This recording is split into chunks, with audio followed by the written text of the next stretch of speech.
नमस्कार दोस्तों, नील युग स्टडी चैनल में आप सब दोस्तों का हार्दिक स्वागत है। तो आज हम इस वीडियो में देखने वाले हैं सीबीएसई। क्या देखने वाले हैं? सीबीएसई क्लास 4 सब्जेक्ट हिंदी है और एनसीईआरटी सॉल्यूशन जो सब्जेक्ट टेक्स्ट बुक है उनका नाम है रिमझिम। और पार्ट 5वां है दोस्त की पोशाक। तो दोस्तों ये दोस्त की पोशाक नामक जो आपके सामने पाठ दिया है, तो इसी पार्ट में जो अभ्यास स्वाध्याय के जो सारे प्रश्न दिए हैं उन सारे प्रश्नों के हम संपूर्ण सॉल्यूशन इसी वीडियो में देखने वाले हैं, संपूर्ण समाधान देखने वाले हैं। तो इस वीडियो को जरूर देखिए। देखिए स्टार्ट करते हैं प्रश्नों की। तो देखिए सवाल नंबर 1 आपके सामने क्या है? तुम्हारे सवाल। तो देखिए क्या है?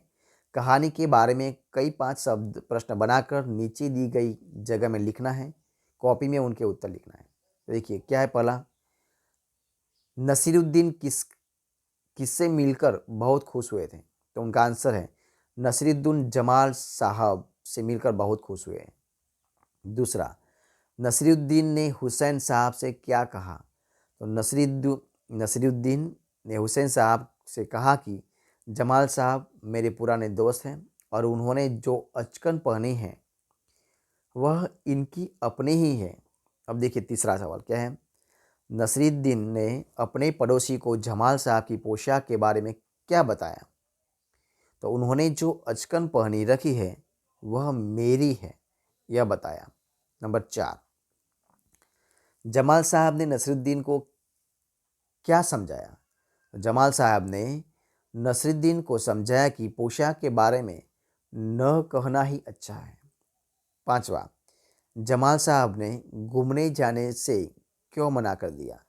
तो जमाल साहब की पोशाक मालूमी सी थी, इसीलिए उन्होंने घूमने से मना कर दिया। अब देखिए तुम्हारी बात। नसीरुद्दीन और जमाल साहब बन ठन कर घूमने के लिए निकले। क तुम बन ठन कर कहाँ कहाँ जाते हो?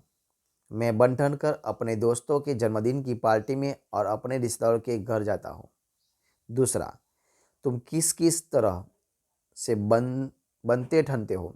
तो मैं नहा धोकर नए कपड़े पहनता हूँ, कंघी करता हूँ और पॉलिश के लिए जूते पहनता हूँ। अब देखिए तुम्हारी समझ से क्या है? तो क तीसरे मकान से बाहर निकलकर जमाल साहब ने नसीरुद्दीन से क्या कहा होगा? जमाल साहब ने कहा होगा कि मैंने अचकन के बारे में कुछ न कहने को कहा था, फिर तुमने उसका जिक्र ही क्यों किया? क जमाल साहब अपने मामूली से कपड़ों में घूमने क्यों नहीं जाना चाहते होंगे? तो देखिए उनका आंसर आपके सामने है।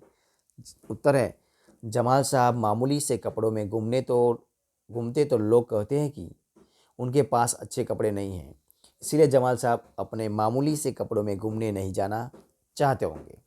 और देखिए ग, नसरुद्दीन नसरुद्दीन अपने अचकन के बारे में हमेशा क्यों जताते होंगे, यानी कि बताते होंगे? तो नसरुद्दीन एक मजाकिया इंसान थे। वे अपने दोस्त से मजाक करने के लिए अपनी अचकन के बारे में हमेशा बताते होंगे। दूसरा है गपशप। देखिए क्या है गपशप मतलब? जब जमाल साहब और नसरुद्दीन हुसैन साहब के घर से बाहर निकले तो उन्होंने अपनी बेगम को नसरुद्दीन और जमाल साहब से मुलाकात का हिस्सा सुनाया और दोस्तों के बीच में क्या बातचीत हुई होगी, तो लिख कर बताना है। तो बेगम कौन आया था? हुसैन साहब। नसरुद्दीन अपने दोस्तों के साथ आया था। बेगम कहे बेगम ने बोला उत्तर, बेगम किस दोस्त के साथ आया था? हुसैन साहब, जमाल नाम का कोई पुराना दोस्त था। बेगम के हंसती हुई, तब जरूरी ही वह अचकन उसकी अपनी ही नहीं होंगी। हुसैन साहब, हाँ हाँ, अब उसने तो नसरुद्दीन की ही अचकन पहन रखी थी। अब देखिए घूमना फिरना। नसरुद्दीन ने कहा चलो दोस्त मोहल्ले में घूम आए। जब नसरुद्दीन अपने दोस्त से मिले वे उसे अपना मोहल्ला दिखाने ले गए। जब तुम अपने दोस्तों से मिलते हो तब क्या क्या करते हो? मैं जब अपने दोस्तों से मिलता हूँ तब उनके साथ खाता पीता हूँ, उन्हें साथ लेकर पार्क में घूमने जाता हूँ और उनके साथ खेलता हूँ। अब देखिए करके दिखाओ। देखिए उसमें क्या है? नीचे कुछ वाक्य लिखे हैं, तुम्हें उनका अभिनय करना है। तुम चाहो तो कहानी में देख सकते हो कि इन कामों का जिक्र कहाँ आया है। तो बन ठन कर घूमने में लिए निकलना, घड़ों में पानी पड़ना, मुंह बनाकर शिकायत करना, गर्मजोशी से स्वागत करना, नाराज होना, इस प्रकार लिख सकते हैं। आगे देखिए, देखते ही रह जाना, तो इसमें क्या है उत्तर देखिए, घर में इनके अभिनय का अभ्यास आपको खुद करना है। अब देखिए, घड़ों में पानी पड़ना, तो नसरुद्दीन की बात सुनकर जमाल साहब पर तो मानो को घड़ों नसरुद्दीन की बात सुनकर जमाल साहब पर तो मानो घड़ों पानी पड़ गया। क घड़ों पानी पड़ना एक मुहावरा है।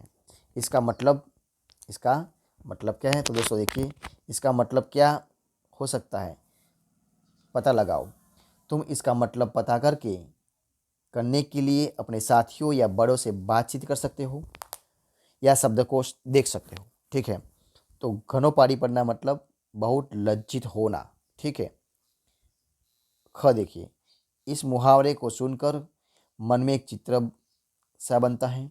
तुम भी किन्हीं दो मुहावरे के बारे में चित्र बनाओ।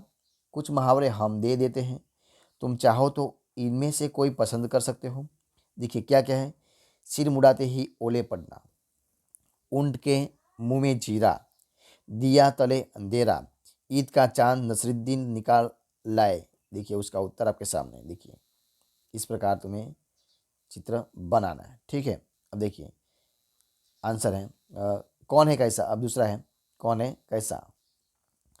तो दोस्तों इसमें है नासिरुद्दीन एक बड़किली अचकर निकाल कर आए, अचकर निकाल कर लाए। बड़किला शब्द बता रहा है कि अचकन कैसी थी। कहानी में से ऐसे ही और शब्द छांटो जो कि किसी के बारे में कुछ बताते हो। उन्हें उन्हें छांट कर नीचे दी गई थी जगह में लिखना है। देखिए कौन शब्द सबसे ज़्यादा ऐसे शब्द ढूंढ पाता है। पुराना दोष। इस प्रकार तो बड़किली पुराना जैसे शब्द किसी के बारे में कुछ खास या विशेष बात बता रहे हैं, इसलिए उन्हें विशेषण कहते हैं। उत्तर मामूली सी पोशाक, खास दोस्त, कैसी अकल, अन्य पड़ोसी, अपनी अचकन, यह अचकन, इस प्रकार। पास पड़ोस, पड़ोस के घर में जाकर नसरुद्दीन पड़ोसी से मिले। तुम अपने पड़ोसी बच्चों के साथ बहुत से खेल रहे हो, पर क्या तुम उनके परिवार के बारे में जानते हो? चलो दोस्तों के बारे में और जानकारी इकट्ठा करते हैं। यदि तुम चाहो तो उनसे ये बात पूछ सकते हो। क्या कहें? घर में कुल कितने लोग हैं, उनके नाम क्या है, उनकी आयु क्या है, वे क्या काम करते हैं। इसी सूची में तुम अपने मन से बहुत से सवाल जोड़ सकते हो। तो उत्तर है अपने पड़ोसी बच्चों और उनके परिवार वालों से यह प्रश्न पूछकर जानकारी इकट्ठी करो। देखिए शब्दों को हेर फेर, जूठा जूठा, इन शब्दों को बोलकर देखो। ये मिलती जुलती आवाज़ वाले शब्द हैं। जरा से अंतर से भी शब्द का अर्थ बदल जाता है। नीचे इसी तरह से कुछ शब्दों के जोड़ दिए गए हैं। इनके सबके अर्थ अलग अलग हैं। इन शब्दों का वाक्य में प्रयोग करो। गड़ा तो गड़ा, गुम तो जुम, राज तो राज, फन तो फन, सजा तो सजा, खोल तो खौल, इस प्रकार दिया है। देखिए उत्तर क्या है। घड़ा तो तू कुम्हार घड़ा बनाता है, और गधा तुमने सुंदर मूर्ति गढ़ी है। घूम तो बच्चे पार्क में घूम रहे थे, और झूम तो पौधे हवा से झूम रहे हैं। राज तो पुराने समय में यह मुगलों का राज था, और राज सबको तुम्हारे इस राज का पता चल गया है। फन, तानसेन अपने फन में माहिर था। अब देखिए क्या है। फन तो सांप ने अपना फन उठा लिया। सजा, दिवाली के दिन सारा शहर सजा हुआ था, और सजा, चोर को सजा जरूर मिलेगी। खोल, मम्मी ने दरवाज़ा खोल दिया, और खौल, उबला हुआ पानी खौल रहा था। इस प्रकार। तो दोस्तों इस प्रकार इधर हम सारे जो प्रश्न दिए हैं उनका हम जो आंसर है, सॉल्यूशन है, इधर हम खत्म करते हैं। तो अगर आपको इस वीडियो पसंद आया हो, अच्छा लगा हो, तो उनको लाइक कीजिए, कमेंट कर दीजिए, आपके दोस्तों में शेयर कर दीजिए, और लास्ट में अब तक आपने इस चैनल को सब्सक्राइब नहीं किया तो उनको सब्सक्राइब करना मत भूलें। दोस्तों इस वीडियो को फर्स्ट एंड तक देखने के लिए आप सब दोस्तों का मैं बहुत बहुत धन्यवाद करता हूँ।